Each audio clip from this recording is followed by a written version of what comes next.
number of people have asked me what inspired me to write about the mob and what my interest in it is. And it's based on three personal experiences that I had, and I'd like to relate those to you.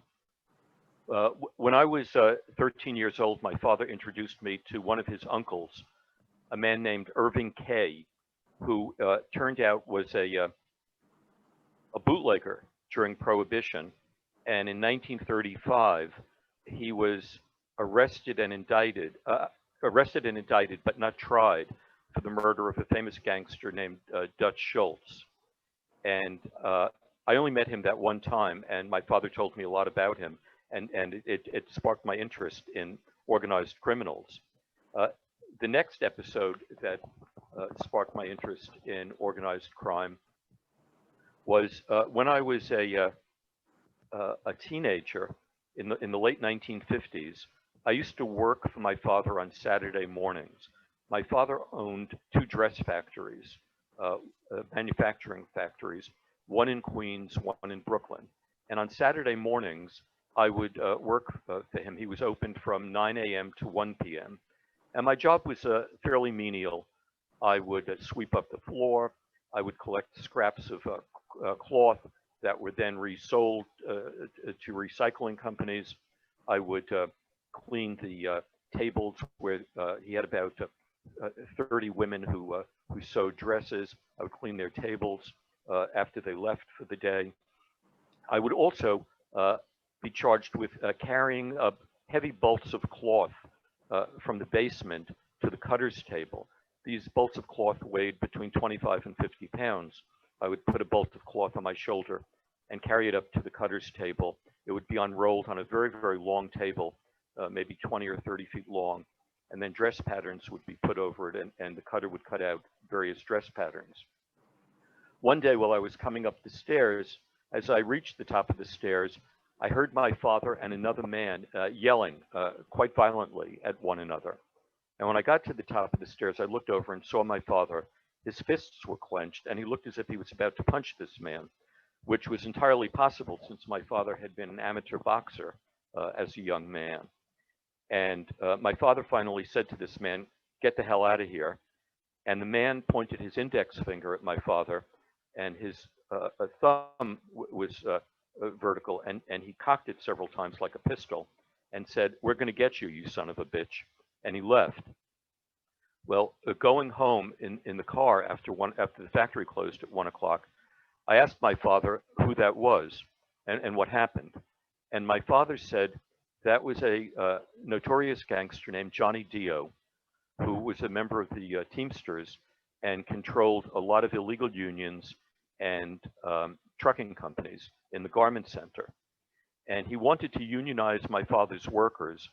However, my father uh, paid his employees very well, and they realized that they would actually earn less money being unionized than he was paying them. So they voted against unionization, which angered Johnny Dio.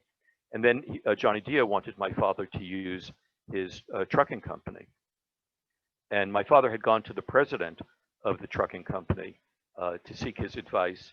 And he said to my father, "There's nothing you can do really. If you don't go along with these people, they're going to kill you and kill your family." So my mother had a cousin who was a very interesting man. He and his brother operated an Italian grocery store in Corona, Queens during the Depression. And they would take turns going to law school. So one would go one semester, and the other one would operate the grocery store, and then they would switch off. And they, all of their customers were pretty much Italian immigrants who lived paycheck to paycheck. A lot of them worked in the construction industry. And the two brothers would often lend them money, give them credit. Eventually, they would even lend them several $1,000s as down payments on homes. And this led to their becoming very involved in the real estate business. They built shopping malls on Long Island. They had a title company. They had a mortgage company. But they also got involved primarily, I guess, through some of their customers, involved with certain mafia people. And in I think it was around 1956, that one of the brothers had torched a warehouse in the Bronx, and he was arrested, and he was led off to prison, or led off to a local jail in handcuffs, and his picture appeared on the front page of a tabloid newspaper that existed at that time called the Daily Mirror. And my father liked this man very much. They had been friends since their late teen years, and my father paid his bail. But he also knew that this man had certain connections with organized criminals. And he went and spoke to him about his problem with Johnny Dio. And Johnny Dio he was able to negotiate a deal with Johnny Dio regarding the trucking company, whereby my father would not have to pay as much money initially as Johnny Dio demanded. It would be the rate would go up year by year, but initially it wouldn't be as high and as onerous as Dio had demanded. My father died 2 years later of cancer, and he had a partner who was a very weak man who would have a very difficult time standing up to organized criminals. And as the payments for trucking became more and more onerous, he couldn't pay them, and the mob took over portions of the business.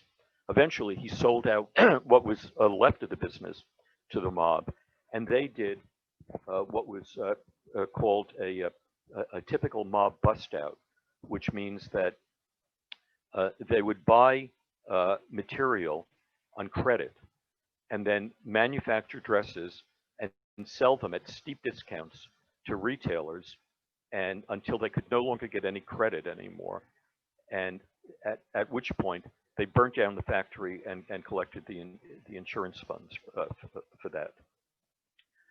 My third encounter that interested me about the mob was a friend of mine who was a very interesting man. He was a clinical psychologist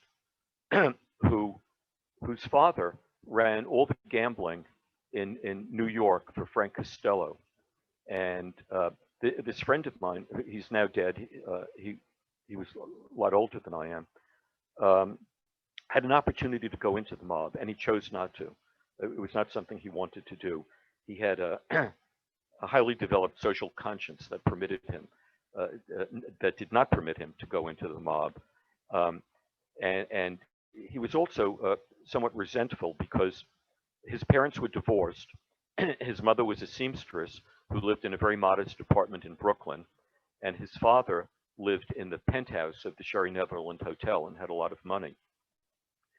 He told me that once during high school, when he was in high school, Frank Costello and his father came to the school in a large, elegant Cadillac limousine, picked him up, and drove him up to Saratoga for the races. And when he was in Saratoga, they introduced him to Meyer Lansky, and they also gave him several $100s to bet on the races.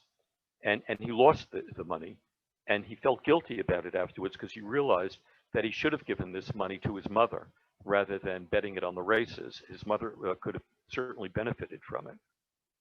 The other story that he told me, which I found of interest, was that when he graduated from high school, they had a prom, and after the prom, he wanted to take his date to the Copacabana nightclub. And Frank Costello owned the Copacabana at that time, and he called Frank and asked him if he could get him a table for that night at the Copa. And Frank said sure, and arranged for it. And my friend took his date to the Copacabana, and they gave him a table right in front of the stage, and Frank Sinatra was singing that night. And he had a wonderful dinner and champagne, and when he asked for a check at the end of the meal, he was told there would be no charge. Now, this man was also very interesting because through his father, he had a lot of family connections who were in the mob, and he knew these people and associated with a number of them socially. But as a clinical psychologist, he also got to treat some of the children of professional mobsters who were very conflicted about going into the mob. Some of them wanted to, some of them didn't want to, some of them didn't know what they wanted to do, and he would try to help them come up with a suitable answer how to conduct their lives. So anyway, those were the things that got me involved and piqued my interest about organized crime in New York. So my book is chronologically done, and it deals with a number of with 19 famous mobsters who I thought were seminal figures in the mob, beginning in 1919 and going all the way up into the beginning of the 21st century. It starts with Arnold Rothstein, who fixed the 1919 World Series. Arnold Rothstein was the first person in the United States to organize crime. He saw the benefits of running crime like a multifaceted business. Prior to Arnold Rothstein, there were different ethnic gangs in New York. There were German gangs, there were Jewish gangs, there were Italian gangs, there were Irish gangs. They fought against one another, and they also worked on behalf of the politicians during election time to get out the vote and do various other things. Arnold Rothstein said that if we organize all the gangs and all the criminals, we can all work together. We can fix prices on things that are illegal. Therefore, we can control the profits, and we don't have to fight with one another because it doesn't make any sense to fight with one another. That's just a losing scenario. And he had four brilliant proteges who he trained in organized crime. These were four men who met either when they were teenagers or in their early 20s. And these four men were the proteges of Arnold Rothstein, and they became the leaders of organized crime in the 20th century. They were Meyer Lansky, Lucky Luciano, Bugsy Siegel, and Frank Costello. They were all boyhood friends, and they all wanted to make a lot of money. They came from extremely poor immigrant families. They had tried various mundane legal professions or jobs, and the pay was abominable. And they knew that they could make thousands and thousands of dollars a week through various illegal activities. And Arnold Rothstein was killed over a gambling debt in 1928. And these four men took over Arnold Rothstein's operation. And they formed something called the National Crime Syndicate. Now most people from movies don't realize that the National Crime Syndicate even oversaw the mafia. So at the time, there were only two mafia families in New York. One was run by a man named Joe the Boss Masseria, and the other was run by a man named Salvatore Maranzano. They were both very narrow-minded, old world Italian gangsters who didn't want to deal with anyone who wasn't a Sicilian. And it was bad enough that Lucky Luciano and Frank Costello were dealing with Jewish gangsters. To them, that was abhorrent. They wouldn't even deal with gangsters from Naples or Calabria. They could only deal with Sicilians. So these four men realized that they had to get rid of these two guys, and they arranged for the assassination of Joe Masseria in a restaurant in Coney Island, and then Salvatore Maranzano thought that he would be the boss of bosses now, and he would take over. And he was a particularly anti-Semitic man, so when Luciano arranged for his assassination, he made sure that the gangsters who killed Maranzano were all Jewish gangsters. And he thought how ironic this would be, that this very anti-Semitic boss of bosses would be killed by four Jewish gangsters. And he had an office in the building that housed the New York Central Railroad on Park Avenue. And these four Jewish gangsters disguised themselves as IRS agents and went up to and shot Maranzano about 10 times and stabbed him about 20 times. And one of the gangsters, his name was Red Levine, one of his cohorts said to him, "Do you have to wear a yarmulke while you're committing these murders?" And he said, "Well, I never take it off. So why should I take it off now that I'm committing a murder?" Anyway, once Maranzano was out of the picture, Lucky Luciano formed the five mafia families that exist to this day, and he became head of one of them. And they also formed a commission on which the bosses of the five mafia families sat. But the bosses also sat on the National Crime Syndicate Commission, which had Bugsy Siegel and Meyer Lansky and other uh, gangsters of different ethnicities on its commission. And they were the ones who would decide actually what the mafia did. I mean, they had more control over organized crime than the mafia did because the five mafia families primarily operated in New York, whereas the National Crime Syndicate covered the entire country. Um, and what was also interesting, because you don't see this in movies very often, is the connection between the Italian and Jewish gangsters. Uh, they were very, very close. There was a lot of intermarriage between these two groups. Frank Costello was married to a Jewish woman, and Lucky Luciano and Meyer Lansky were so close they were like brothers. They could finish each other's sentences, and they felt towards one another as if the other was a brother.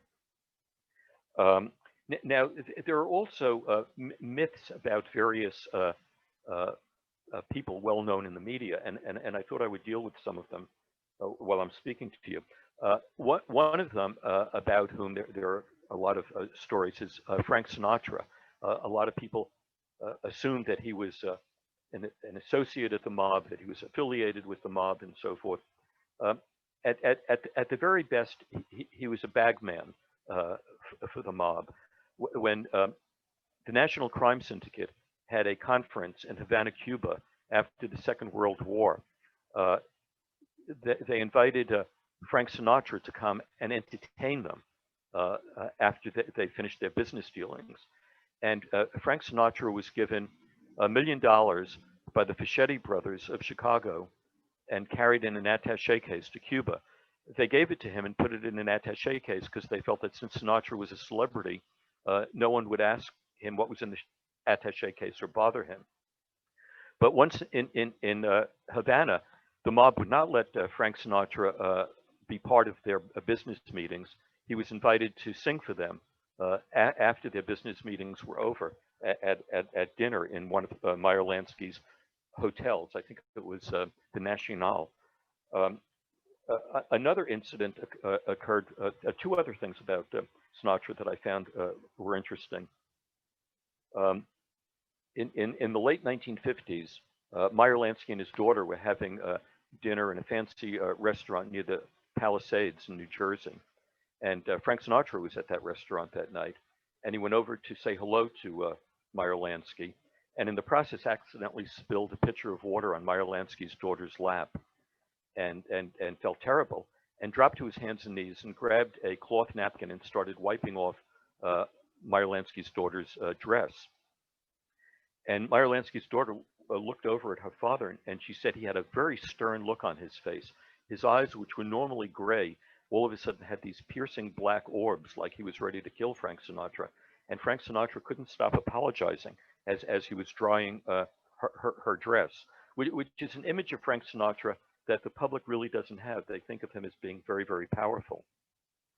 I interviewed another man who was connected to the mob, whose father controlled all the bookmakers in New York, and his son was the manager of the casino part of the casino hotel and casino, the Sands in Las Vegas. And one night, Frank Sinatra was gambling there. He also entertained there, and he was gambling, and he wanted a $50,000 line of credit at the craps table, and the hotel wouldn't give it to him. Well, Frank Sinatra became incensed and started throwing things and breaking things, and demanded to see the manager of the overall hotel and casino, a man named Carl Cohn. And Carl met him in the coffee shop of the Sands, and Frank Sinatra flew into a rage and was cursing at this man, and then called him a dirty Jew. And Carl Cohn grabbed Sinatra by his shirt collars and punched him in the face several times and knocked out his four front teeth. The manager of the casino part then drove Sinatra to an oral surgeon in Las Vegas who sewed up Frank Sinatra's lip because it was bleeding so profusely. And Frank Sinatra went back to the hotel, still in a fury, and drove the golf cart through the window of the Sands, and then flew back to Los Angeles. In Los Angeles, he called this man's father and also Sam Giancana in Chicago and said that he wanted Carl Cohn killed. And they said, "You can't kill Carl Cohn. He's one of us. He's protected. In other words, he's a member of the mob. You can't have him killed." In addition to which, they said to Sinatra, "Look who's signing your checks. They're big checks. They're checks for $250,000, but Carl Cohn is the one signing your checks. He's your boss. He's protected, and you can't touch him. So forget about it." And I thought those were interesting stories because they kind of popped a popular bubble about the nature of Frank Sinatra and his power. Uh, the man who told me these stories said that Sinatra did have a lot of power in the entertainment business, and he could ruin people's careers who he didn't like, and he could interfere with the production of a movie if he was angry about something. But in terms of the mob business, he had there was nothing he could do about that. He had absolutely no influence there.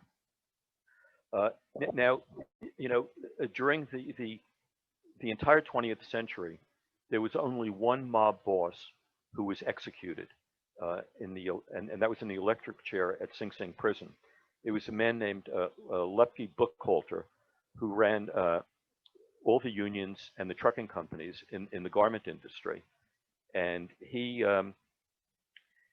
also ran Murder Incorporated with his partner Albert Mad Hatter Anastasia. And Murder Incorporated was a group of about 100 Jewish and Italian gangsters that operated out of a candy store in Brownsville, Brooklyn, run by a woman named Rose. And they would receive their orders about the crimes they wanted to commit from on the payphone in Rose's candy store. And unfortunately for Lepke, he had ordered the murder of a man named Joseph Rosen, and he ordered the murder in front of two witnesses. And one of those witnesses wound up testifying for the government in exchange for not being sent to prison. And it was that witness's testimony that wound up sending Lepke to the electric chair.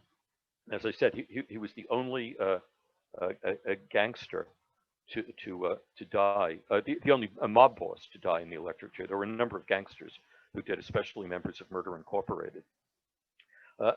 Another thing that you don't see in the movies is that beginning in the 1970s, the mafia was associating itself with a lot of black gangsters in Harlem, especially regarding the distribution of hard drugs.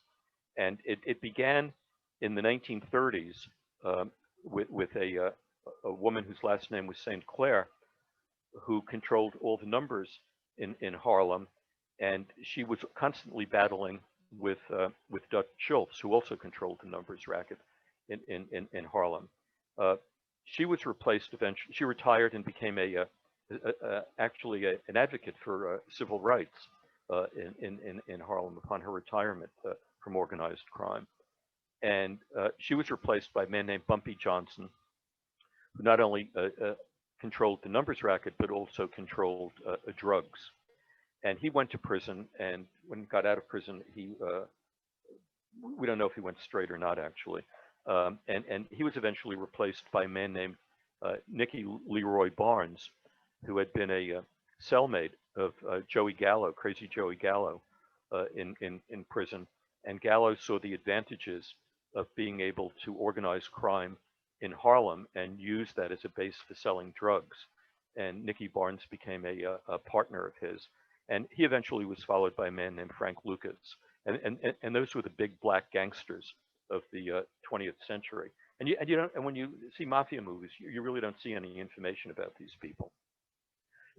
Joey Gallo himself was an interesting man.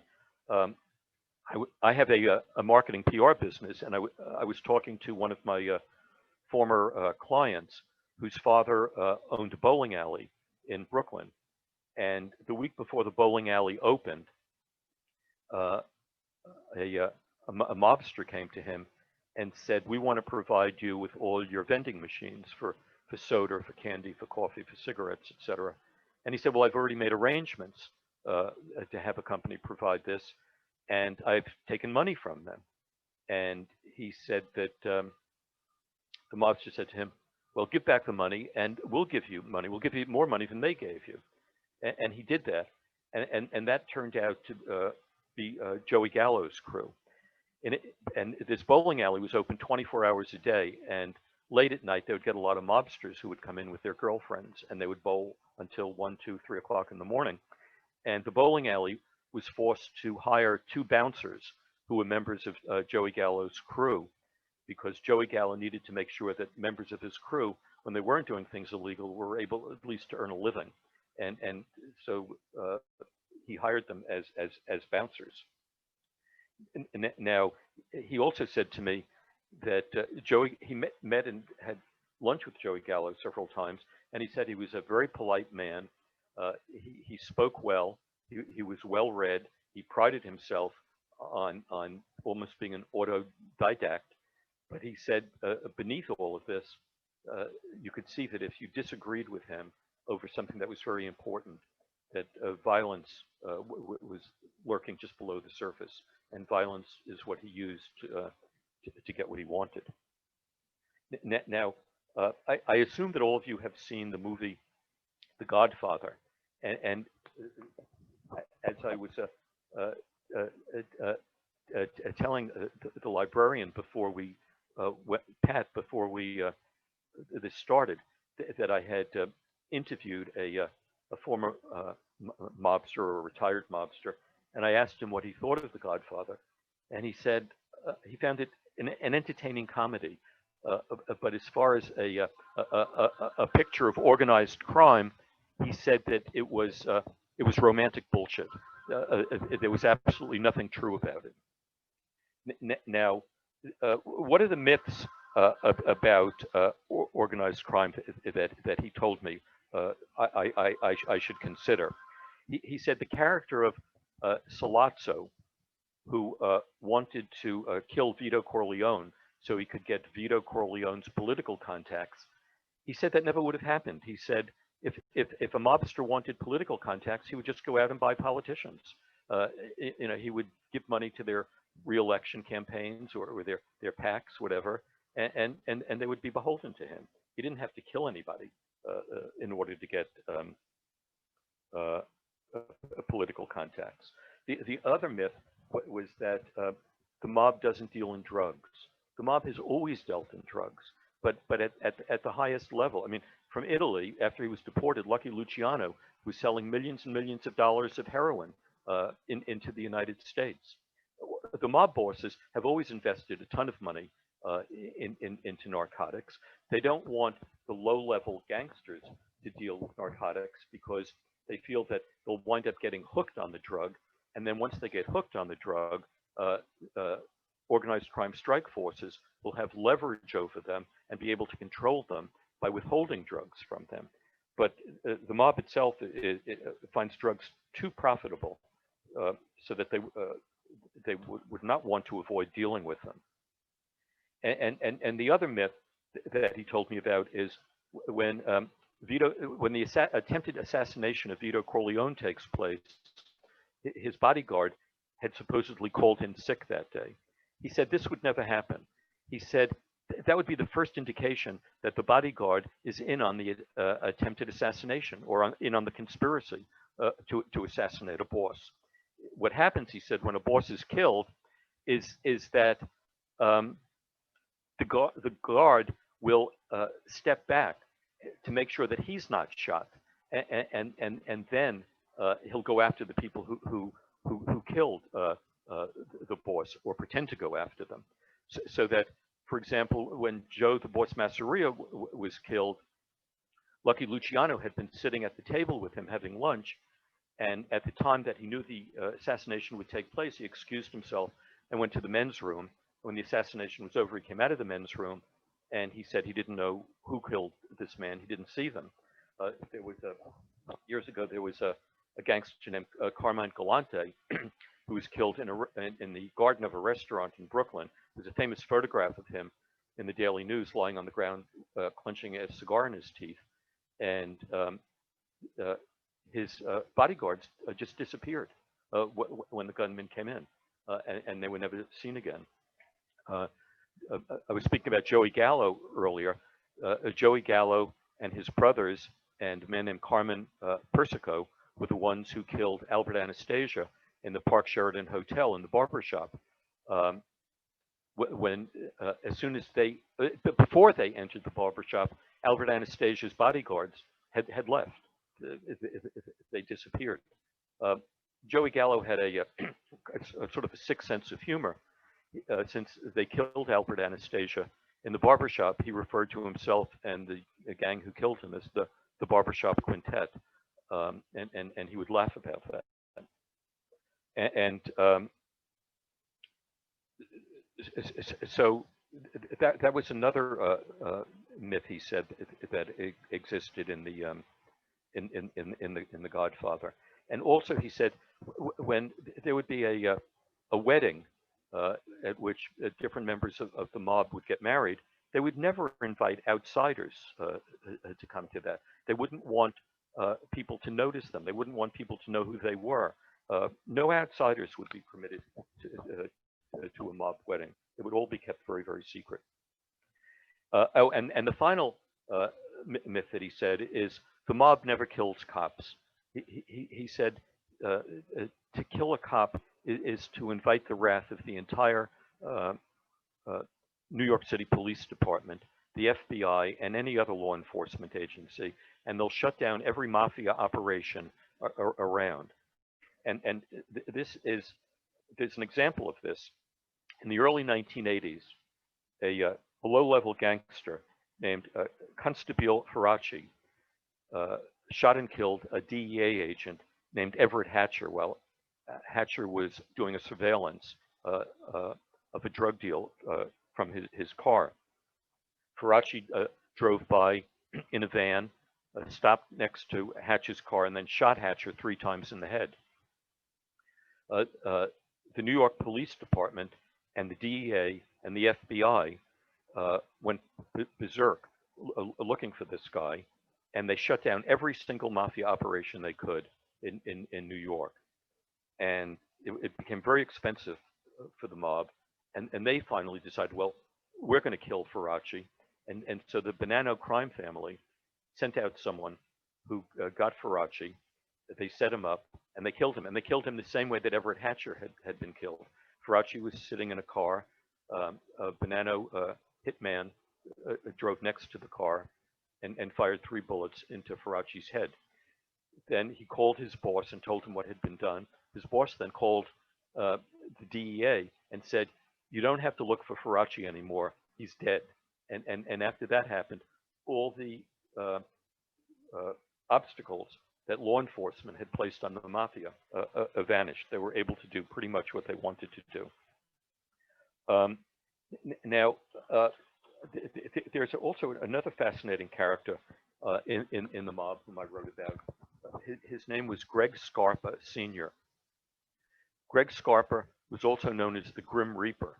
He was a member of the Colombo family, and it was estimated that he killed between 80 and 100 different people. But he was an extremely intelligent man, also very, very well read.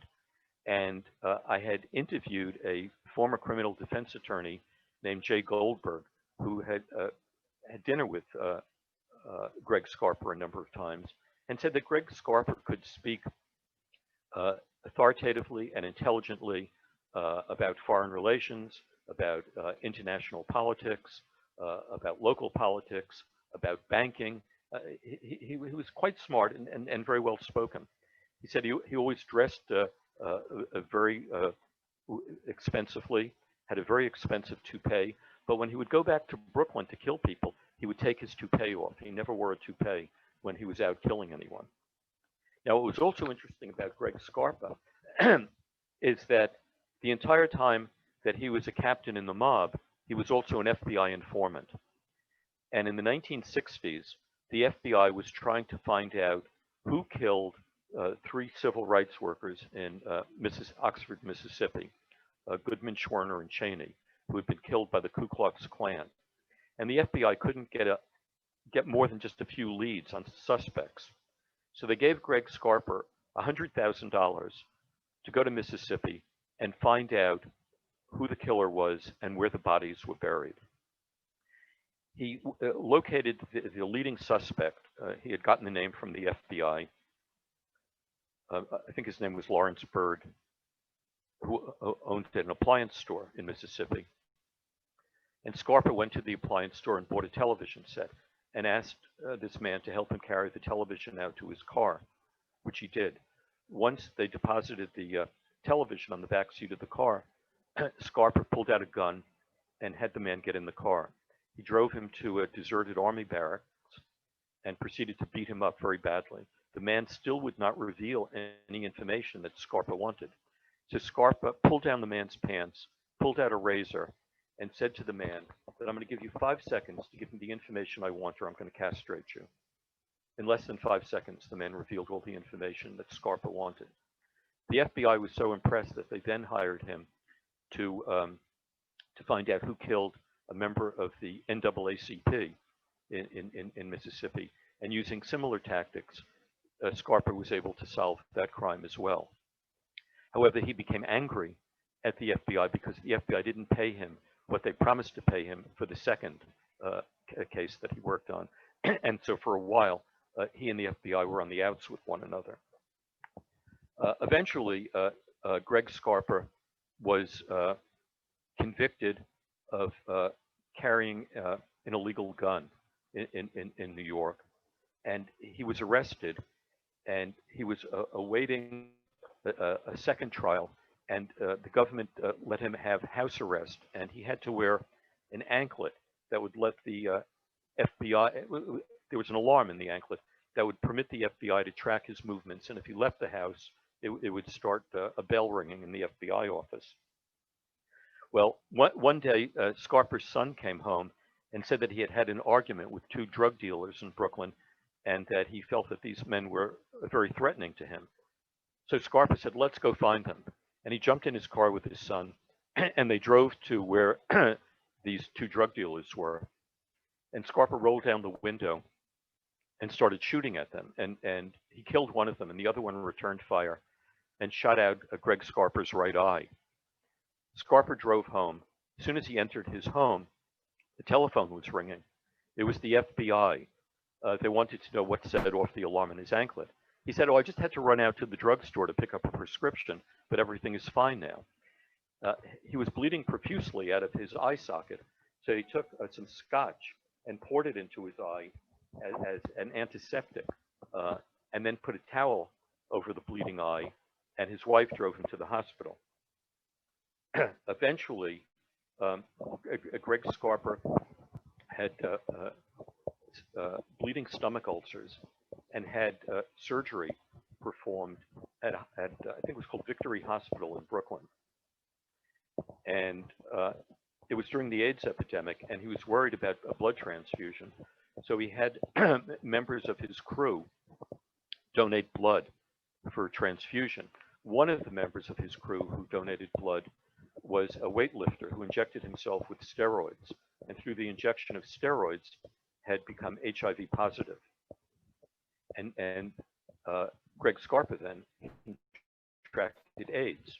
Well, eventually he died of AIDS, but before that he sued the hospital for not testing the blood that he received, and sued the doctor who performed the surgery on him. Now this doctor was a strange man to begin with. The doctor had been arrested because he had sedated 2 of his male patients with, I think it was Versed. So they were aware that they were being sedated, but the Versed didn't permit them to move. And this doctor then performed sodomy on these 2 male patients. So when this case went to court, the doctor was in the courtroom as defendant. Greg Scarpa was there suing the doctor in the hospital, and the judge called both lawyers over to his desk, and he said, let me get this straight. We have a gangster who's dying of AIDS suing a doctor who committed sodomy on his patients. Am I on the right page on this case? And the judge couldn't believe, who these people were. Anyway, just a few months later, Greg Scarpa died of AIDS. The RICO statute, which was created by a man named Robert Blakey, really put an end to the bosses of the five mafia families being able to operate on their own as bosses. They were each sentenced to 100 years in prison, and that has changed the way that the mob operates today. They operate in the shadows, under the radar, and they try to keep a very, very low profile. I also have a chapter in my book about two men who were known as the Mafia Cops. They were Louis Eppolito and Steve Caracappa. They worked for the Mafia. They were on a retainer, a monthly retainer. They got $3,000 a month, plus substantial fees for killing people. And they killed 10 to 12 different people while they were on the Mafia payroll. I had a terrific interview with the cop, the detective who caught them and uncovered evidence about their crimes. He's retired now. His name is Tommy Dades. And then I also spoke with one of the men who was going to prosecute them, a man named Mike DeVecchio. And they gave me a terrific insights and information about how these two horrible human beings went about using their badges to intimidate people and then kill them. Anyway, that's the story of my book, and I'll be very happy to answer whatever questions you may have. Okay, would you like me to share the photos that you have? Oh, yes, I forgot about those. Thank you very much.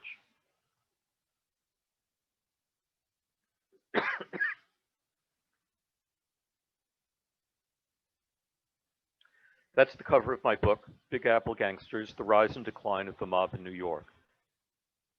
If you're interested, it's available on Amazon and BarnesandNoble.com. This is a picture of Meyer Lansky after he was acquitted in a minor crime in New York.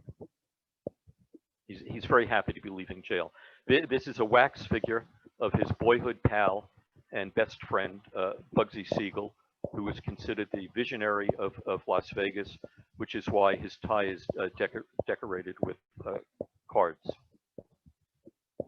This is Frank Costello, whose real name was Francisco Castiglia. He took the name Frank Costello during Prohibition when he was dealing with some Irish gangsters on the west side of New York, and he thought it would be more convenient for him to get along with the Irish gangsters if he had an Irish-sounding name. He was also a boyhood pal of those other men. This is a picture of Dutch Schultz, who my father's uncle was indicted but not tried for the murder of. He was murdered by a man named Charlie the Bug Workman, who was a member of Murder Incorporated. Dutch Schultz was a very, very mean a man. When he found out that one of his gang members had been stealing money from him, and while he was on trial, and had also conspired with Lucky Luciano to take over his operations if he were sent to prison, Dutch Schultz invited this man to go on his cruise on a boat, a yacht that Dutch Schultz owned in the East River. When the man came on board, Dutch Schultz had him knocked unconscious, had his feet put in, each of his feet put into a bucket of cement. When the man woke from his unconsciousness, Dutch Schultz threw him overboard and drowned him. And that's Lepke Buchholter. He's disguised there. He's dyed his hair and he's grown a mustache and gained a lot of weight while he was on the FBI's most wanted list. And he was eventually caught and executed in Sing Sing on the electric chair. This is Bumpy Johnson, who was one of the biggest numbers dealers in Harlem, and he was a very smart man. His parents had sent him from Mississippi to avoid all the segregation there, hoping that he would live with his relatives in Harlem, and they would straighten him out, and he would be able to have an honorable profession. Instead, he became a very successful gangster. This is a surveillance photo of John Gotti on his way into the Ravenite Social Club. That was his headquarters on Mulberry Street in Little Italy. This is Greg Scarpa, who I told you about, who died of AIDS. There he is wearing his toupee. He was a big, husky man, over 6 feet tall, weighed over 200 pounds. By the time he died, he was, you wouldn't have recognized him. He weighed maybe 120, 130 pounds, and he seemed to have shrunken. He was so successful that he had 5 or 6 different homes, including an apartment on Sutton Place in New York. He was very, very wealthy and very successful and very smart, but a pathological killer as well. This is Vincent Gigante. This is him after he was arrested for his attempted assassination of Frank Costello on orders by Vito Genovese.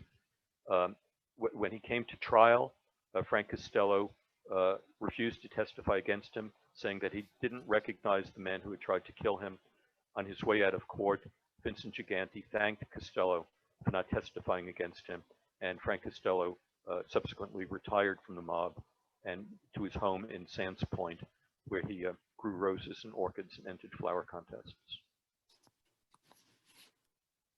This is Joey Gallo in his early days. He was also very, very smart, but he was sent to a psychiatric clinic, and he was diagnosed as being a paranoid schizophrenic. I interviewed someone who was a neighbor of his growing up in the Red Hook section of Brooklyn, and said that Joey and his brothers operated a social club and a bar there, and they were very friendly. They were very nice to all the little kids in the neighborhood. They would often buy them ice cream and pizza and sodas. But if a stranger came into the neighborhood, he was like a dog whose hackles went up. He became very suspicious and could be very threatening. And one day, what they thought was another gang coming into the neighborhood, they actually had a shootout on President Street. No one was killed, but this shootout lasted for about 15 or 20 minutes. He was, by the way, he was the one who was murdered in Umberto's Clam House in Little Italy. This is Lucky Luciano, a very, very close friend of Meyer Lansky. Meyer Lansky schemed to get him out of prison after Thomas Dewey sent him to prison for 50 years for pimping and procuring, which was an extraordinarily long sentence. Meyer Lansky came up with a very successful scheme to make Luciano an adjunct to the American government during World War II to prevent sabotage on the docks of New York. And for that,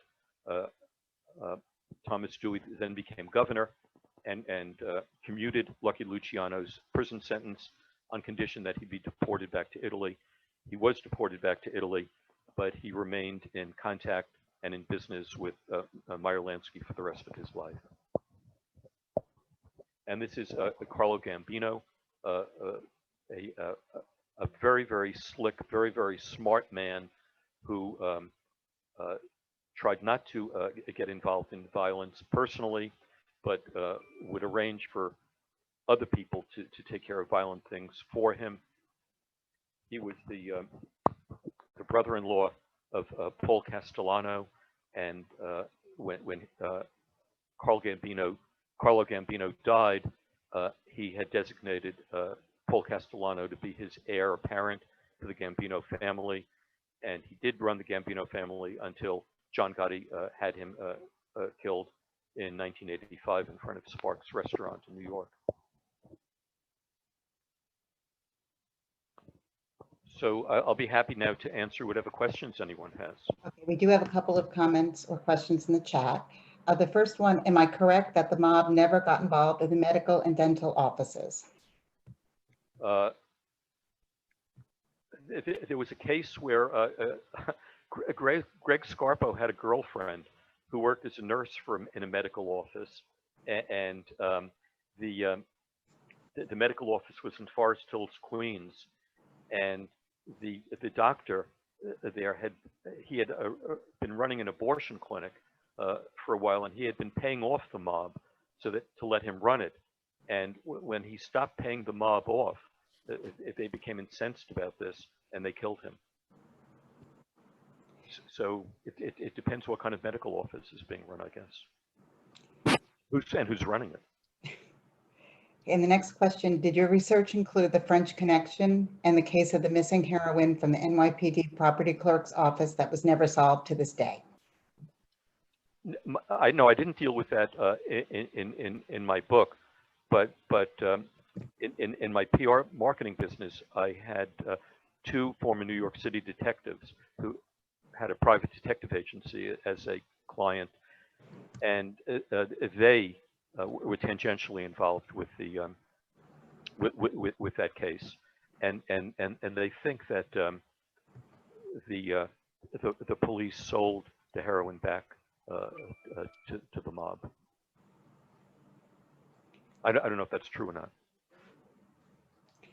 Do we have any other questions or comments? Okay. How come the U.S. government does not use RICO laws to go after gangs in all our major cities? They do use the RICO laws, and the RICO law is what got the bosses of the 5 mafia families thrown into prison. A criminal defense lawyer whom I spoke to said that a lot of the high-ranking organized crime figures today consult with criminal defense lawyers about how to avoid being entrapped by the RICO statutes because they're terrified of it. He said, at one time, mobsters would say that would expect that if they got caught, maybe they'd have to get a sentence of 5 to 10 years, and then maybe serve 2.5 to 7 years. And they used to have an expression, "Oh, I can do that time standing on my head." But no one's going to stand on his head for 100 years, which is what will happen if they're convicted under the RICO statute. So the government, is very happy to use that, but it's very hard now to nail these people because they're being so very careful to avoid that. Okay, and then we have a comment about it not working in Chicago on the street gangs, and what about the docks in Brooklyn? Well, at one point, the Longshoremen's Union was run by Tough Tony Anastasio, who was the brother of Albert Anastasia. They spelled their names slightly differently, and the way it was presented in the movie on the waterfront was exactly how it operated. The introduction of container ships caused a lot of the waterfront activity to go to other ports, such as Baltimore and ports in New Jersey. So the docks are still operating, and the Longshoremen's Union is actually, from what people I've spoken to who were members of that union, they said it's a very good union, that it doesn't take advantage of them, and that it provides them a lot of benefits that weren't available 30 or 40 years ago. And Penny says, "Hi, Jeffrey, a very interesting talk." That's Penny Wright, the former adult programming director. Thank you very much, Penny. I miss seeing you and hope to see you again in the future. Okay, are there any additional questions or questions that you'd like to either chat or ask aloud?